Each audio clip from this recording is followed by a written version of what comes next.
If somehow you could go back in time and appear in the Soviet town of Svetlogorsk on May 17, 1972, you might have witnessed quite a strange situation. Early in the morning, a group of people carrying flowers quietly came to the entrance of a small park. What made the situation strange was mostly the people's emotions, simultaneously reflecting deep grief and open confusion. The reason for such mixed emotions was quite simple yet absolutely horrible. The small park those people were all looking at hadn't existed the day before. Instead, it had been a daycare that, due to a horrible disaster, became a common grave for their little children. At 12:15 on May 16, 1972, a Soviet Antonov An-24 belonging to the Baltic Fleet Aviation took off from the Khrabrovo Air Base and headed towards the coastline. The task of this flight was a performance inspection of the coastal radar system because of the increasing number of small aircraft border violators, primarily coming from Sweden. Having gained some altitude, the An-24 crossed the coastline and set course for Cape Taran, which was the next point on the route. Most of the flight had to be carried out over the sea at low altitude, simulating the flight of small aircraft. The task was somewhat complicated by a dense fog that had appeared over the sea. Thus, the pilots were flying almost blind. At about 12:30, according to the aircraft instruments, it was flying at an altitude of 150 meters. But what the pilots did not know was that their actual altitude was 70 meters lower. This would not have been a big problem when flying over the sea, but emerging from the fog, the pilots unexpectedly discovered that they were quickly approaching a steep shore. The pilots vigorously pulled the yokes, but the heavy An-24 responded slowly to their actions. They were literally a few seconds short of avoiding a collision, but the plane caught on the top of a tall pine tree, causing a fire and losing part of the left wing. The plane, however, continued its now uncontrolled flight further inland. Having flown about 200 meters from the point of impact with the tree, the plane crashed into a small two-story building. Due to the collision and a massive fuel leak, a severe fire broke out, which killed all 8 people on board the plane.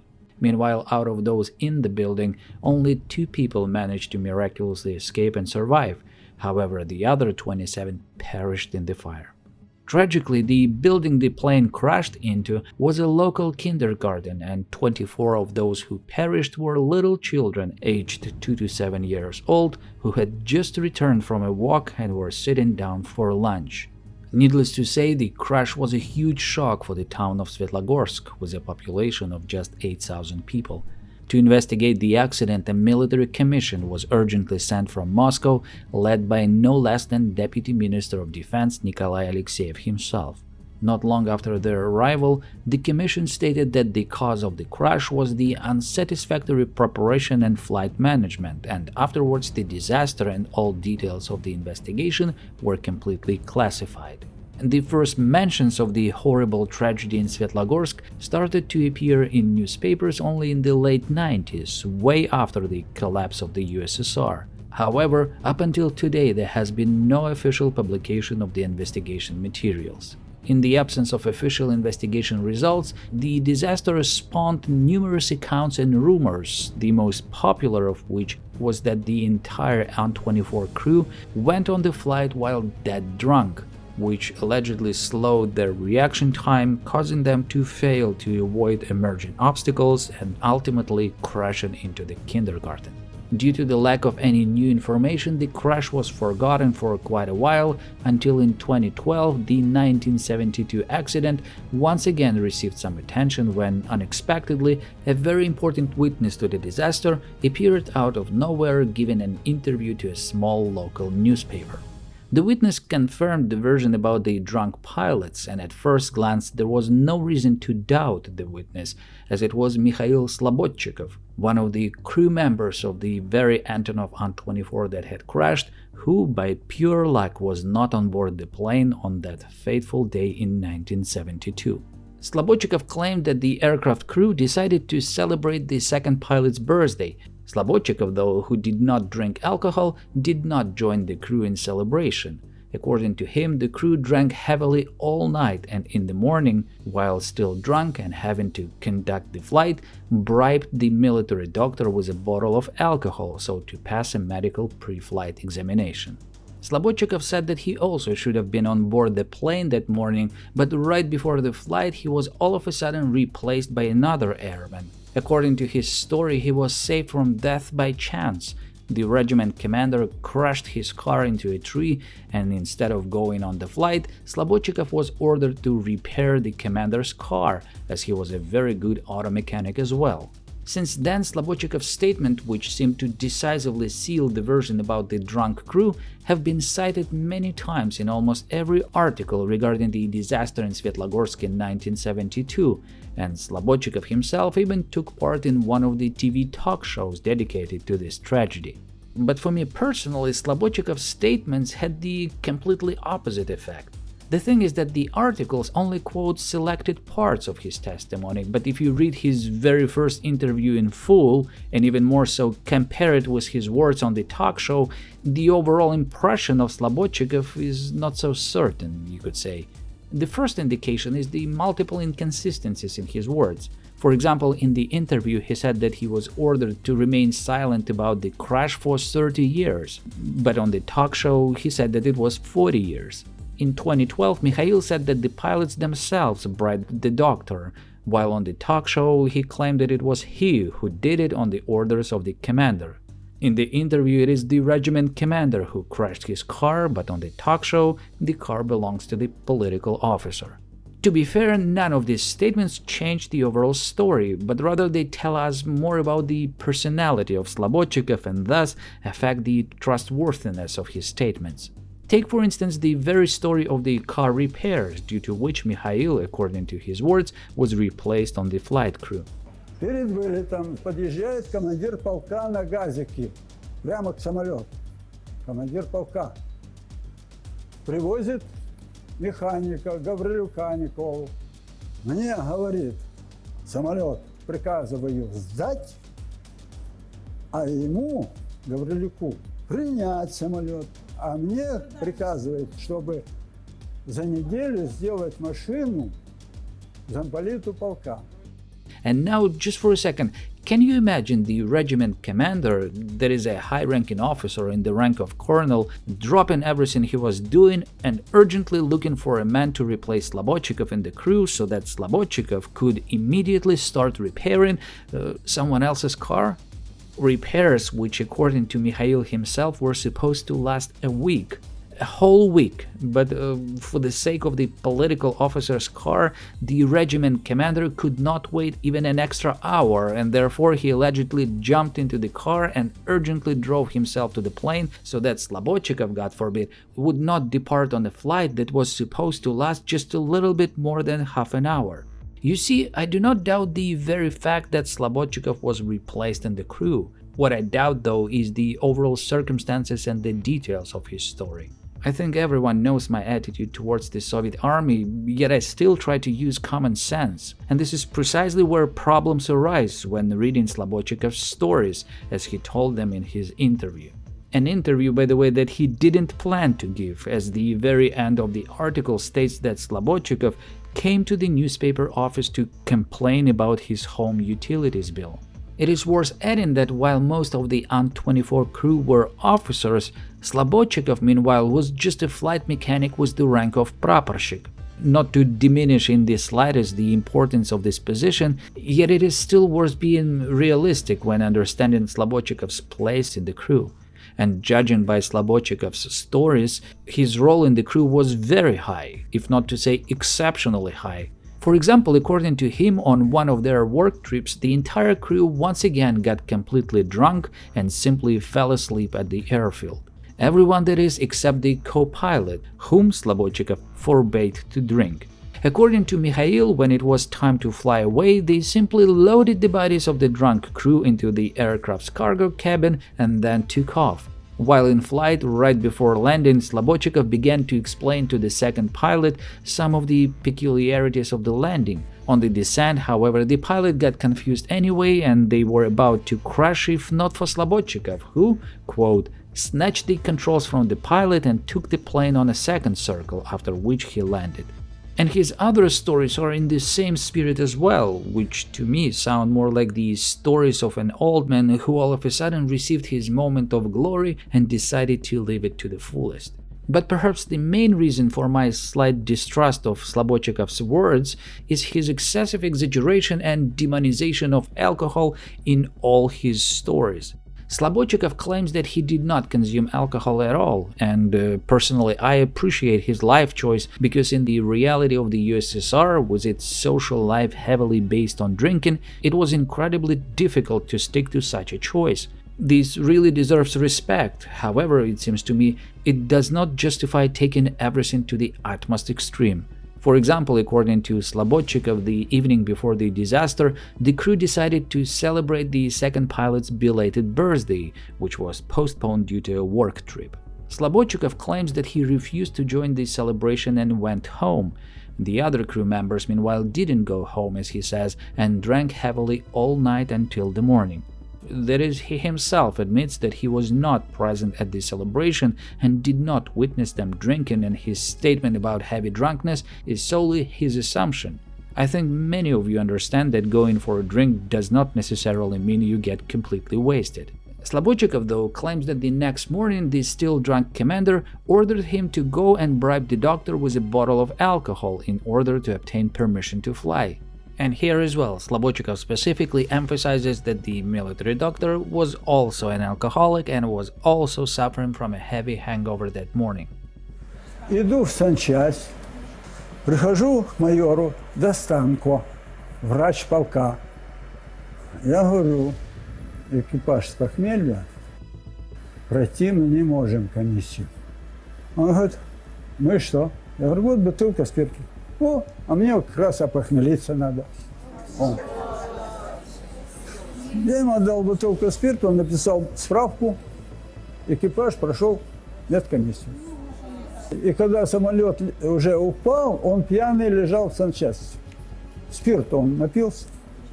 It seems that Slobodchikov was the only non-drinking and cool-headed person in Svetlogorsk back then. After the disaster, he, together with two other officers, was called to the morgue to identify the bodies of the perished crew. However, when they decided to proceed, those officers immediately lost consciousness upon seeing the dead bodies, while the colonel from the investigation commission was drinking vodka right from the bottle to cope with the stress. Slobodchikov, meanwhile, remained calm, and it was there in the morgue he claims that the head of the commission told him that alcohol had been detected in the pilots' bodies, but he decided to hide this fact so that the aviators' families would not lose their pensions. The general then ordered Slobodchikov to remain silent about what he learned for 30 years, or 40 years, depending on where Slobodchikov is telling the story. Был такой генерал-полковник Гришанов. Он меня допрашивал и сказал, сейчас молчи, через 40 лет можешь правду сказать. И мне сказал вот этот председатель комиссии, если я напишу бумагу, что они были пьяные с похмелья, то детям вот этим погибших, если я напишу правду, им платить не будут. Maybe I'm the only one, but I have a hard time understanding why the general, the head of the commission, all of a sudden decided to share his decision to falsify the investigation results with an ordinary praporshchik. For me personally, the most important and perhaps the 100% best argument against the crew being drunk, or not just drunk, but according to Slobodchikov, dead drunk, is the fact that in addition to the crew itself, there were two passengers on board the aircraft that day, Lieutenant Colonels Anatoly Svetlov and Lev Denisov, who, by the way, was a chief inspector of the Flight Safety Department of the Baltic Fleet Aviation. To me, it is simply impossible to imagine that two high-ranking officers seeing a drunk crew would voluntarily agree to depart with them on the flight. Just ask yourself, would you get into a taxi if you saw that the driver was drunk? The version of the drunk pilots is also rejected by Valery Gramak, a former Soviet naval officer who, in the early 2000s, conducted his own investigation into the Svetlogorsk disaster as a journalist. Valery claims that he personally read the investigation materials that were shown to him by Vasily Praskurin, the commander of the Baltic Fleet Air Force at that time. Why Valery did not publish the report and only retold some excerpts from it is of course a good question, which we will discuss a little later. According to Valery Gramak, the cause of the disaster was a technical malfunction of the aircraft. The day before the flight, a decision was made within the Baltic Fleet Air Force to replace the altimeters in the An-24 with those from the Ilyushin Il-14. However, no one checked how they would behave on the new aircraft. As ridiculous as it may sound, I can actually believe the possibility that they decided to install the altimeters from old aircraft in the new planes. Not necessarily that it was the cause of the crash, but rather that such a decision could have been made. The Soviet army, similar to the rest of the Soviet industries, was full of so-called optimizers whose constant job was to find ways for improvements and savings. The quality level of such improvements, though, proves the saying that in order for a cow to eat less and give more milk, it must be fed less and milked more often.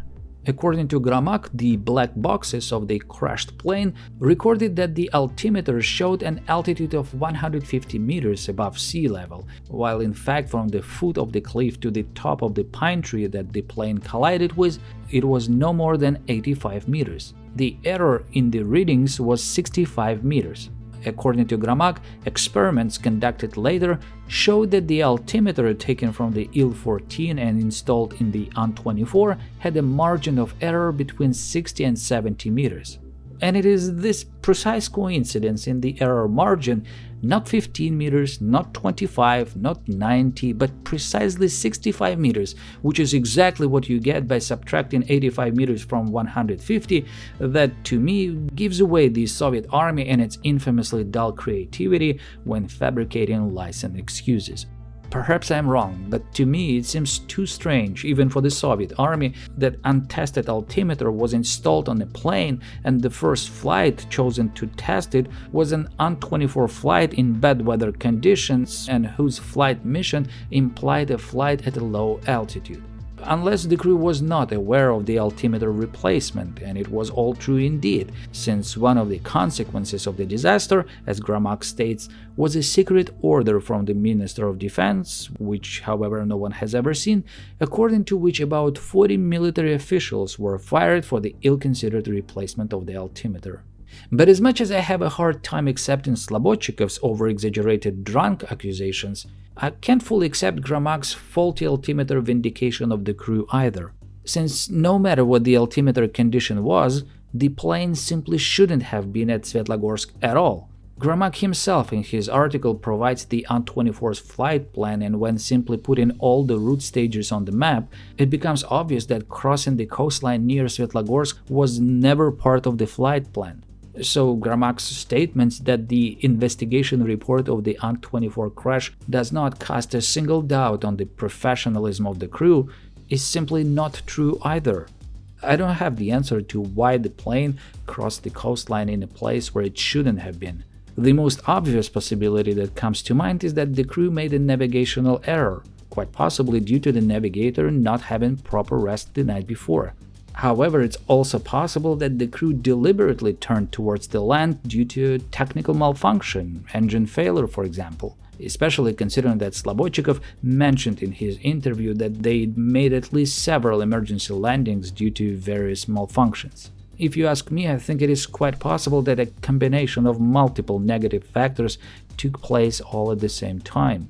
The crew's unrested condition, aircraft malfunction, bad weather, coupled with ground control, which was supposed to help the crew in harsh conditions, but instead right away lost the plane from the radar. On a normal day, each of these factors separately would most likely not have led to a disaster, but on May 16, 1972, they together created a perfect storm, which eventually hit a kindergarten in Svetlogorsk. We can only guess the true reasons for what happened on board the plane that day, given that the disaster was immediately classified. But what is absolutely beyond any doubt are the subsequent actions of the Soviet authorities. It would seem impossible to make this tragedy in which small children died even more terrible, but the actions of the Soviet authorities exceeded all conceivable bounds of inhumanity. After the plane fell on the kindergarten, the crash site was immediately blocked off by the police, and no one was allowed near, including the parents of the deceased children, whose remains were carried out of the debris and laid right on the road in front of the crowd. The authorities did not report any information regarding the details of what happened, neither about the dead nor any survivors. Moreover, they ordered that the electricity and telephones be cut off in all of Svetlogorsk, plunging the city literally into darkness to prevent the spread of any information about the disaster. Interestingly, as some Svetlogorsk residents later recalled, it was almost immediately after the plane crash that the Voice of America radio station, which was broadcasting illegally to the territory of the USSR, reported on the plane crash in Svetlogorsk and even listed the exact names of the perished crew members. There was no surprise here. NATO stations were simply actively listening to Soviet military radio communications, and therefore they immediately learned about the disaster. Meanwhile, work at the crash site did not stop for the whole night. All the remaining debris was then loaded into trucks and taken out of town to a regular dump. As residents of Svetlogorsk later recalled, for quite a while after that, they kept finding various burnt children's toys, books, and other things previously belonging to the kindergarten. But perhaps the most disgusting and inhuman thing, if such things can even be compared in such a tragic accident, was discovered by regular people the next morning. Parents and other residents decided to come to the scene of tragedy, but were shocked to discover that at the site of the crash, where their children had perished just yesterday, a small park had been built overnight. As one of the witnesses recalled, by morning it was as if the kindergarten had never existed. A flower bed had blossomed in its place. Many parents couldn't believe their eyes. The scorched earth had been cut away while new turf had been laid instead. The only thing was a sharp smell of kerosene, which lasted there for another 2 weeks. The park was built so hastily that, as parents recalled, burnt children's things were still found on the ground. А вот прийти утром и увидеть на месте детского сада уже клумбу Не и... дай бог. Это невозможно. Я помню еще кто-то из мужчин, из пап, вот так ногой поковырял и достал ботиночек. Представляете? The history of the USSR is full of terrible accidents of various kinds, and yet, I must admit, I can hardly recall any other case involving children where the actions of the authorities were so hideous and inhumane.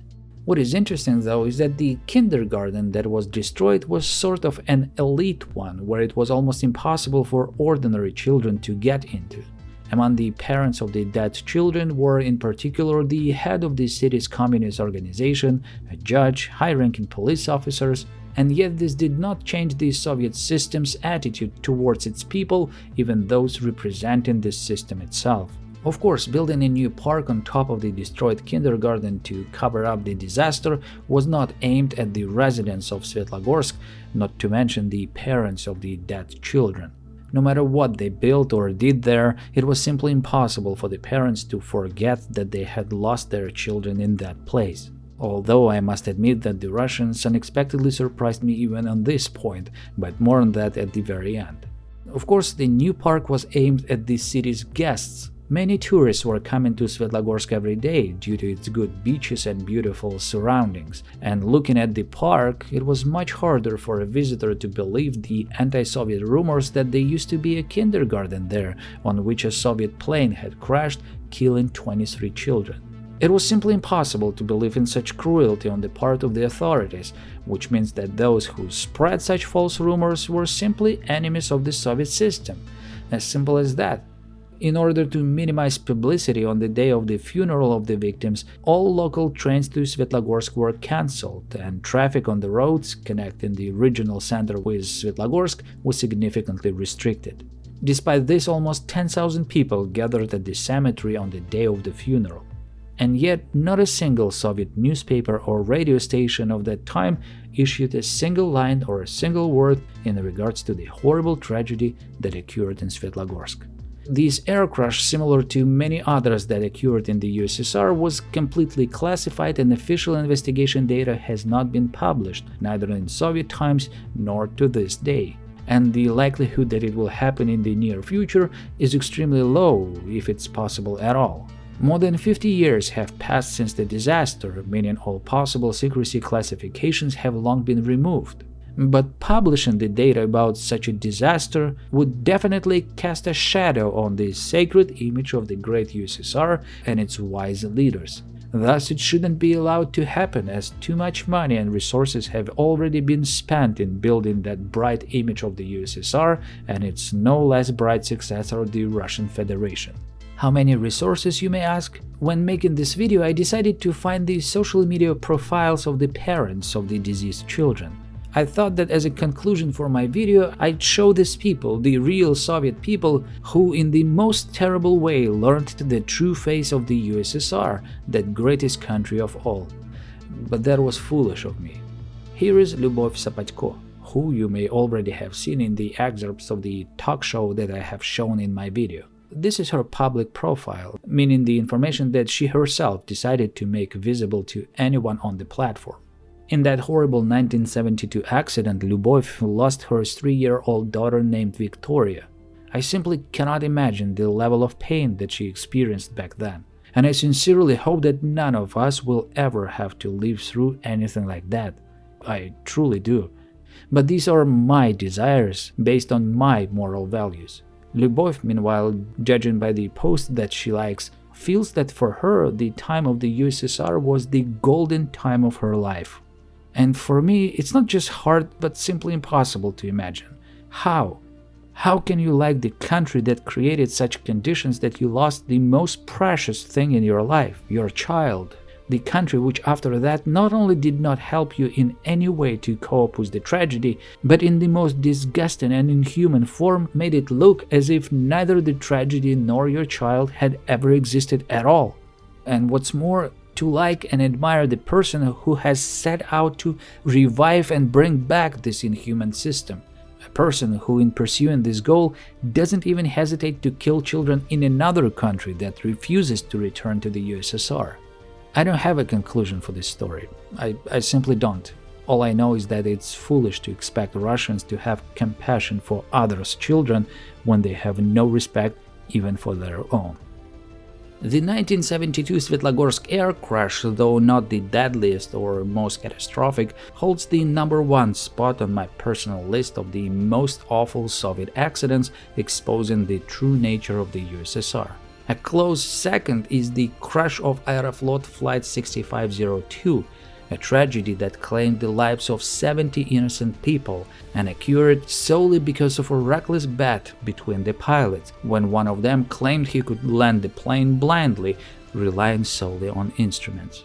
Similar to the Svetlogorsk crash, the Aeroflot 6502 incident was completely classified and became known to the public only after the collapse of the Soviet Union. Today we can discuss the details of the tragedy primarily due to photos that were taken against all regulations by one of the firefighters working at the crash site. Unfortunately, showing those photos in a video would most likely result in the video being age-restricted. And I say this not based on some feeling, but on my real and unpleasant experience of dealing with YouTube's restrictive policies on historical content. Thankfully, I don't have such restrictions on my streaming service Nebula, which is why it's the best place to watch my videos, including exclusive content like the story of Aeroflot Flight 6502, which is coming in a few weeks. Nebula is the fastest growing independent streaming service on the internet, featuring thousands of unique, interesting and thoughtful videos from hundreds of talented creators. I know I talk about Nebula all the time, but that's because it's unlike other streaming platforms. What makes Nebula unique is that it was built by and is owned directly by us, the creators, including myself. Nebula is the most sustainable way to support our work. When you sign up using my link nebula.tv/paperskies, I receive a portion of your subscription fee for as long as you remain subscribed. On Nebula, creators don't need to worry about any advertiser policies like we do on YouTube, simply because there are no ads or sponsorship messages. This allows creators to pursue the most ambitious projects that might otherwise be too risky to produce for YouTube. For instance, Modern Conflicts from Real Life Lore explores dozens of conflicts starting from the 1980s, or Red Atoms from Real Time History, which delves into the development of the Soviet nuclear program. Or one of my personal favorites, spectacular videos by Mustard on unbelievable aviation projects that push the limits of imagination. Normally, an annual subscription to Nebula costs $60, but with my link in the description, Paper Skies fans can get an amazing 40% off, bringing the cost down to just $3 a month. You can also choose a lifetime membership, which allows you to pay once and gain unlimited access forever. Additionally, Nebula now offers gift cards, making it a wonderful present for your friends, family, or even yourself. Why not? Sign up using my link nebula.tv/paperskies to get 40% off an annual subscription and support my channel. And as always, thank you so much for watching.